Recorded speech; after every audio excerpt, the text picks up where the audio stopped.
We gonna start it off like this. Good evening, good afternoon, or however we want to say it. This is DJ Lady Jock from Music My Way, KDHX, and I have here with me this afternoon, after 7. What's Hey, up, hey, fellas? what's Good going on? evening. Good, good. Oh, great. First of all, tell me where you guys are from. Let's start with that. Okay, Kavon Edmonds. I'm originally from Indianapolis, like my cohort, Mr. Keith Mitchell.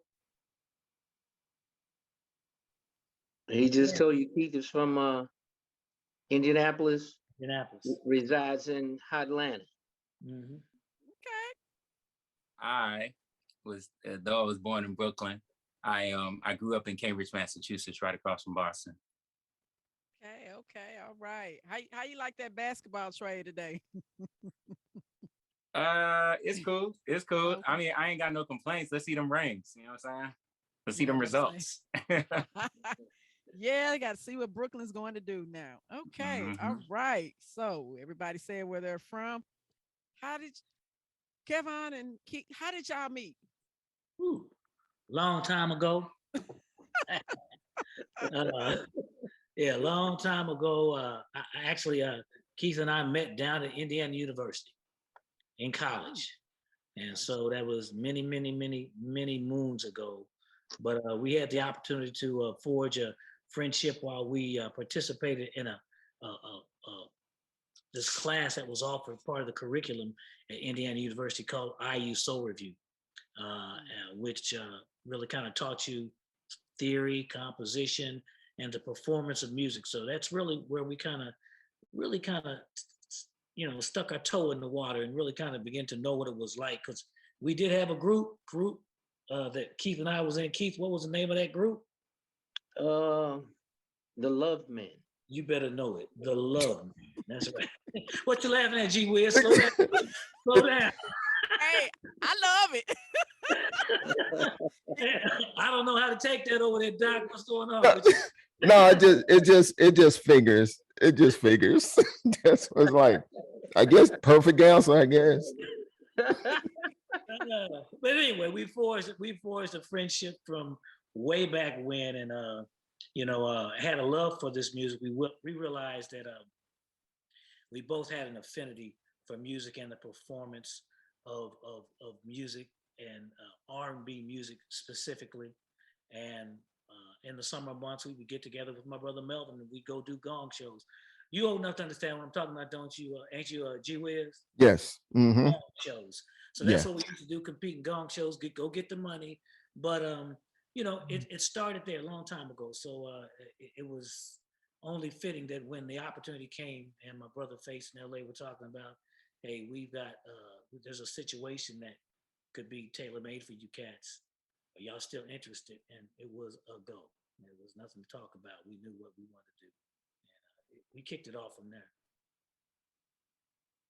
Love man. Okay. Watch this. So then how did you join in as well? How you The way it started for me was I was doing some work in Atlanta. I moved down here about 7 years ago, just trying to put the pedal to the metal and meet all the right people and just prove my worth basically. I ended up meeting Mr. Daryl Simmons, did some work for him by way of Mr. Ronnie Garrett, who helped me out to get to him. And then once, I don't know, I guess once we got some work in or whatever, Daryl ended up mentioning my name to Kevon. And that was all she wrote, basically. I got with Keith, started rehearsing on the dance moves and everything. And here we are. Oh, yeah. Wonderful. Let's see. Now this is strange here because you hear the name Evans and you just like, okay, no, they not related. They just probably, that's a common name, this and that. I ain't never heard But that. but when I found out, y'all was Babyface brother. So who's the oldest? My late brother Melvin was the oldest. Mm-hmm. and he was really one who really brought live music and the performance of music into our household. We really know, you know, you listen to music all day long, but in terms of understanding that you can transition from something that you listen to and have an appreciation for on 45s. I know you too young to know what I'm talking about, that number. No. Okay, but anyway, you Come know, on with it. but you know, transitioning that and taking it to a live performance is something that Melvin, it wasn't something that was talked about. We saw that happening with him. So Melvin, Kevon, Kenny, that's the order. Wow. Younger brother, Kenny is the babyface. baby. Oh, wow. Awesome. Yeah. So, okay, we got the Love Man group. How do we get into After Seven? How did we come up with After Seven from the Love Man? I ain't talking the whole time. Keith, let's drop it on. Drop it. Well, the love man transitioned into after seven because over a period of years, we spent a lot of time in the Edmonds household. Uh, we were in college, but during the summers we spent time together, as Kevin was talking about the gong shows and singing contests. So we ended up spending a lot of time at the Edmonds house, and Face, of course, was a whiz with a 4-track recorder, and we spent some hours there recording some songs, playing around with him, and singing, practicing, which cultivated a sense of a sound that the three of us brought to the table. And probably from some of those sessions, Face heard something that was special, of course, in his brothers, who both were phenomenal singers. But the blend that the three of us brought to the table was something that was special.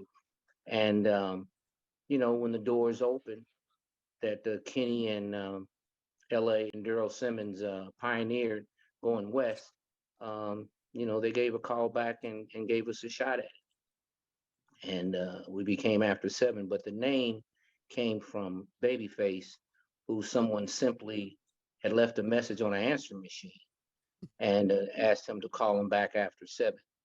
So if you're relatively familiar with After Five, which is a formal, After Six, which is less formal, more of a dinner attire, uh, we felt like After Seven would have some association with that class and elegance, but in a more casual presentation. So we felt the music and the sound and that name fit, and that's where it came from. We gonna talk about this first album. Oh my God, that album put you guys on the map.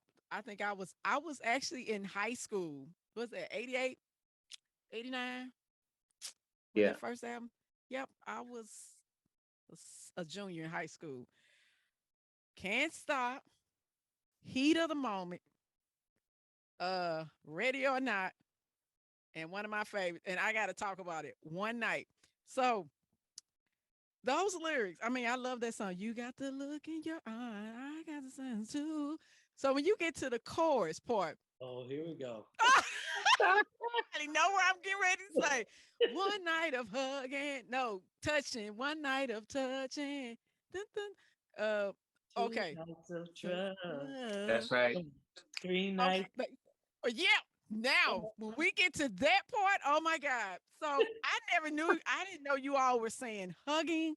I thought you were saying something else. And I kept saying, oh my God, they keep playing this on the radio. They're not blotting it out or anything. They just keep No. playing. Just keep playing. Bad girl, bad girl. Oh my God. So I really, at the very end of it, that's when I Hey, heard the hugging part. hey, Okay. hey. Anybody saying something to you all about? I, we Oh, already we knew heard that's that where you over was the going. years. We knew you where you was going with that.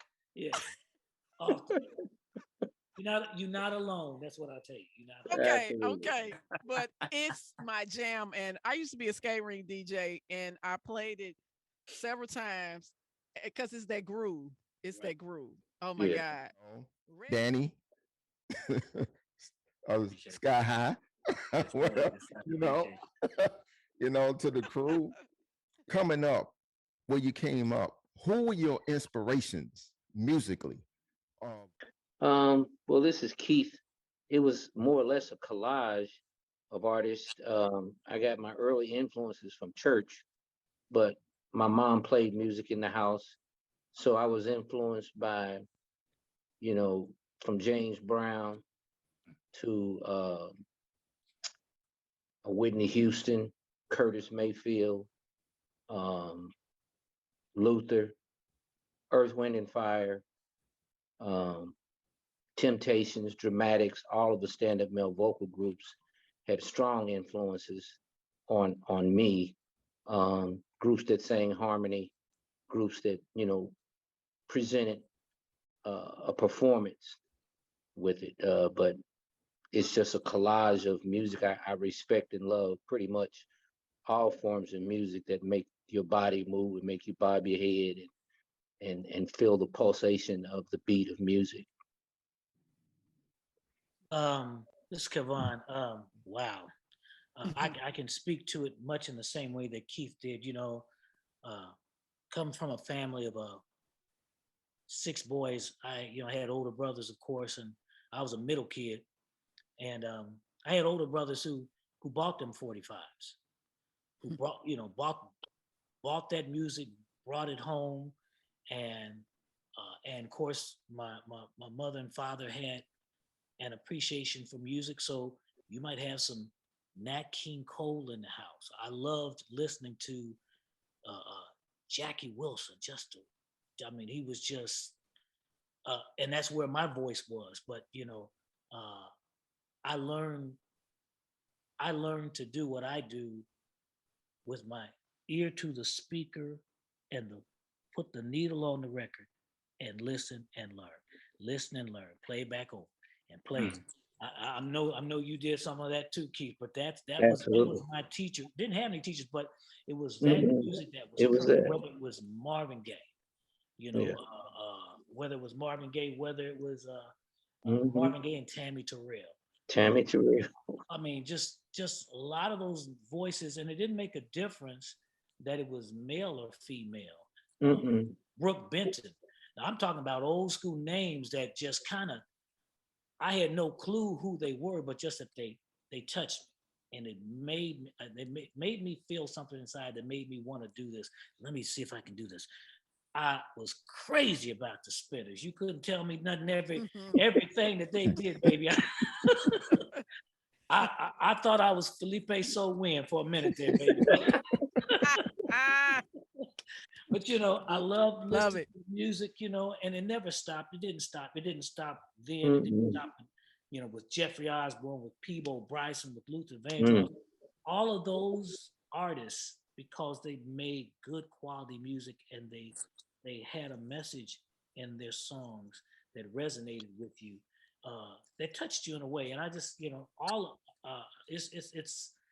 I've been poured into by so many, influenced by so many of the greats, and some of those names that you may not be high on the scale, but because they delivered it with such a believability and passion in what they did, that it echoed, it resonated with me. So I'm done, but I've been touched by it all, real talk, I mean, Kevon kind of said it all, the process and all.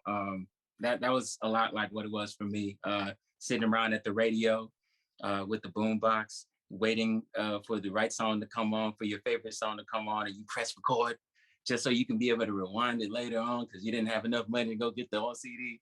But what do you call it? I was young, chasing those goosebumps that I heard in songs. You know what I'm saying? So I was always looking.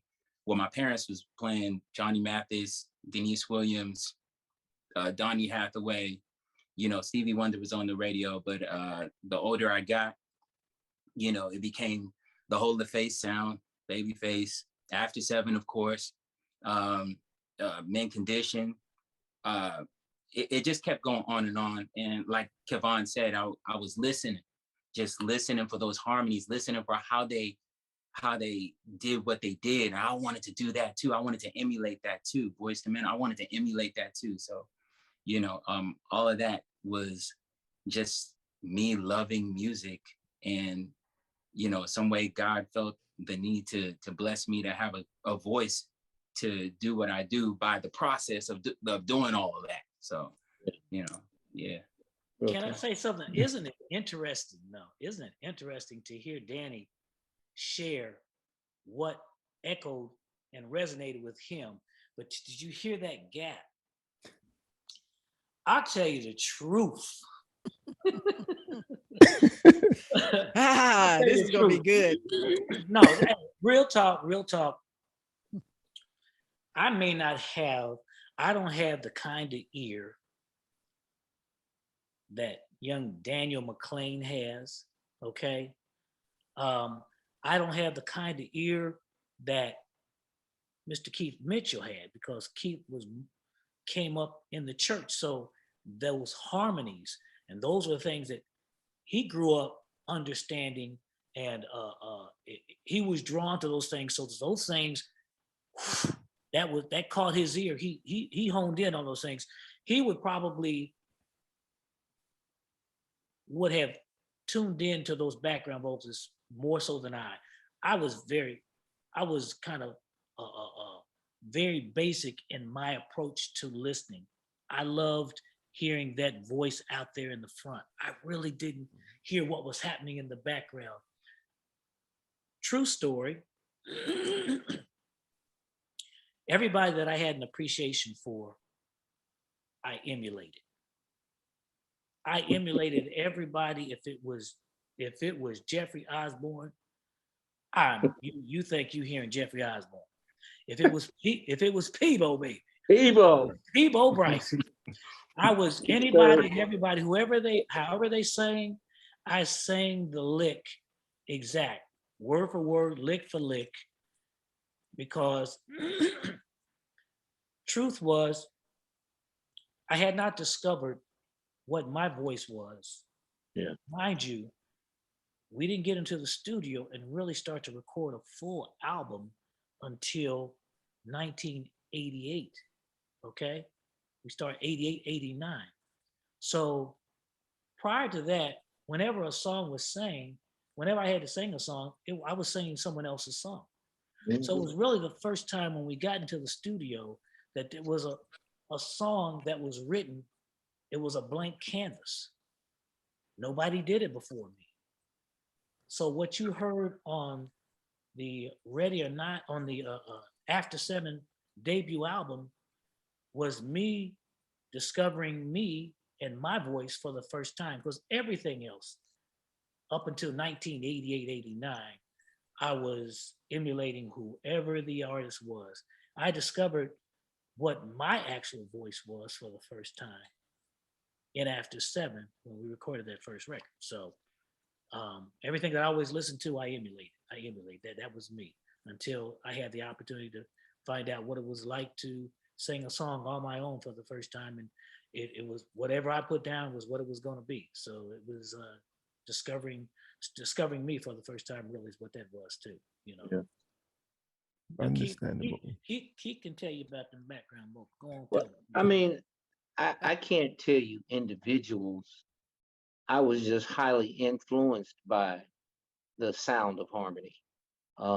Just being in the church choir at, young age, 7, 8, 9 years old, and going to church 6, 7 days a week, you were influenced by the choir and by the musical parts.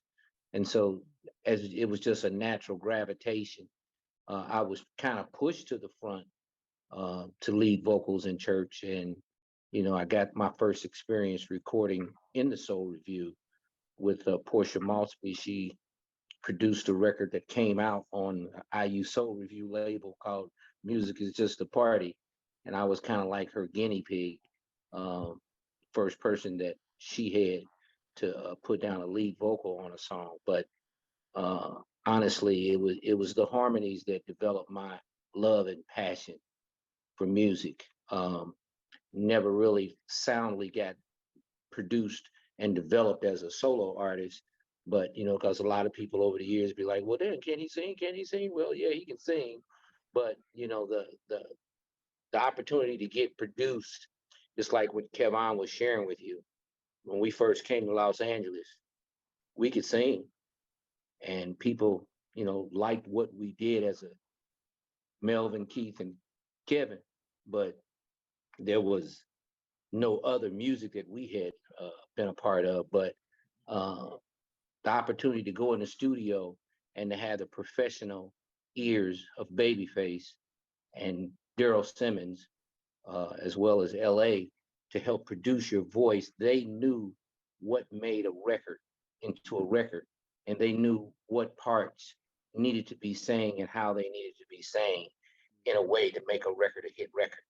And so the real blessing was that, our first introduction into recording was done with some guys that uh, were really beginning to make noise in the music industry, and their success certainly rubbed on ours. It paved the way for people to accept what we did uh, musically. Like our first single off of the latest album, Unfinished Business, Unfinished. that's a track that was done by some young producers, Shakespeare out of Los Angeles, and they had worked with several other younger artists, and we were asked to take a listen to some of their music. And honestly, the lyrical content in their music spoke to us. The tracks, were have a vibe music feel to it. Um, and so you are led and directed by music. You don't lead with choreography, you lead with the music. When the music feels good, your interpretation on top of that music is how you sing in it and how you perform in it and how it makes you feel. So that particular track dictated that you had to present it for what it is. You can't uh, turn it into an R&B presentation when it is a hip hop bred track. So that's why you get that. But when you go back and you'll see other performances of After Seven, we still have the standard, R&B presentation in our shows. But the versatility, the love, and the passion for presenting and being an entertainer is what After Seven is. So you can't get around. We just not gonna come and stand and sing and sit on some stools and sing. And people expect us to present and entertain. And entertainment is captivating an audience with what they see and what they hear and what they feel. And your connection has to be a connection with them. And we bridge that connection through the representation of the choreography, the music, and our performance. The latest album, how was it embraced? Um, let's see, in the U.S. And was it embraced in other countries? Well, I think the jury is still out. I think you're always going to have mixed reviews no matter what it is. Especially right now, just seeing where music is right now today. I can tell you that our music is played in Australia off of some of this new music that we have right now. So there are different pockets around the world that have an affinity for After Seven. And, sometimes no matter what you do, they're going to have an appreciation for you and support you. I couldn't really tell you uh, across the board what the total impact is. I think the jury is still out. We're in the second single. For me, from where we come from, we're still developing this record and letting people know that it's still full of quality gems. One of these songs may hit you in a different way that another one didn't. There are some folks who were like, hey, man, that bittersweet is fresh, man. That's After Seven. What? Man, I'm loving that. I'm loving that. And then there are those who say, hey, that ain't After Seven.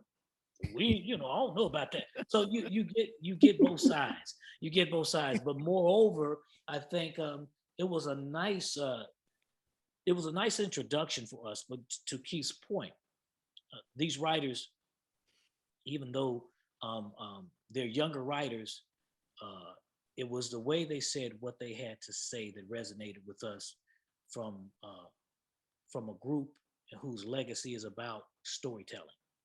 We tell stories in our songs. We just don't say body yada yada yada yada yada yada. We gonna tell you something. So we gonna say a little something more. Nothing wrong with that song either, but we say it in a different kind of way. We wanna get to the heart of the matter and make folks feel some kind of a way about it when we sing. So, but the jury's out. We still marching. We still stepping with this thing, and we'll see in the end, how it impacts overall. What I can say is the record's still selling, so that's a good thing. you know. That's And if you're back in the studio, I know you're out touring lightly, with what's going on across the country, but have you dabbling back in and out of the studio, working on the next project, or are you just focusing on hoping things to be over so you can get back to full-fledged touring? Yeah, I think it's a combination of both. I think you always got to keep your eye on the ball, but at the same time, you got to also see the long view. You know what I'm saying? Right now, the climate with everything that's going on in our world today, it's a mixed bag of everything. Whether you want to talk about politics, you want to talk about weather, whatever you want to talk about, it's just really kind of crazy right now. But we step out on faith. We feel like we're purposed to do this thing that we're called to do and entertain. So we'll continue to go down this road. We are excited about what the possibilities look like as this COVID thing begins to wane, and giving everybody else an opportunity to get back to doing what they love to do, of course. And around the corner, we ain't through. Let me just say it that way. We ain't through. bam. Not to after 7. That's a good one. Do you have a website you want? We know it, but the website you want to shout it out so we can have that information out so they'll know where to keep up with you and find your music and all of that type of stuff. Yeah, for sure. Y'all can catch us on Instagram at After 7 Music. Even our website is is www.after7music.com. Facebook, the same thing. It's the same tag no matter where you go. Twitter, make sure you follow us. A matter of fact, you can go to Instagram right now. I believe the autograph CD is still on for sale. If you click the link in the bio, it'll take you there. And we thank y'all. Thank y'all for rocking with us. Because I'm going to say this. Gonna love you right. Hey. Gonna take my time with you. Hey, I'm going to keep my day job, though. I'm a huge fan. This was just an honor, and you all took the time out to do this. So appreciate the love. So, any cities are you all doing a small, like a mini tour, big tour, or how many tour dates, cities y'all? You get caught up just like everybody. We're caught up with everybody. I mean, we're not like the culture tour or anything like that, but everybody is doing makeup dates for dates that got canceled. So everybody has a string of makeup dates that they're doing, but we're starting to load the books up again. So here, there, everywhere. I won't call it a tour, but we're gonna be out there on the road hitting us somewhere. You're gonna see us somewhere. So hello there, After 7. My favorite group of all time. and he come in after 8. Yeah. I just want to say I want to thank you all for giving the guys a chance to come on your show. We really appreciate everything that you are doing for us, and I'm going to get off now because it's not my time. But thank you so very much for all of that. Thank you. Hard workers and good guys, and they love their fans, and so that this is a great way to express that. Thank you for making it happen. Thank you. Yes, sir. Yes, sir. Thank I'm you. off. Okay. Boom. Okay. Oh, wow. What Nat said, man, we appreciate you all giving us the opportunity, get in here, shoot the breeze, talk about our music, and just, the fact that you would take time out to entertain what it is that we're doing, what we got going on, because, you got other big name artists you could be doing. So we in the mix. After 7 did what After 7 does, on the hook. You Yep. know, the melody was there. You know, the feel was there. It's just that it was that beat was. Mm-hmm. Oh, you finna start dancing again. Oh All God. right, get it, Oh King. guys, Get here it. we go. Here we Get it, go. King. That's our How you choreographer gonna do over some there. R&B when the beat is boom? You know what I'm saying? Oh my God. You gotta come with the beat. All right. Thank you again. You know, Thanks for setting it up, brother Nat. hey, yeah, yeah, Nat behind the curtain. There he Yeah. is. Thank you so much for everything. Really appreciate you. Thank you, All right, bro. Nat. Right on, man. Yeah. Right on. All Y'all right. take care of yourselves and be safe. Okay. All All right. righty. Yeah, Peace man. out. Peace. Bye. Yeah. Peace.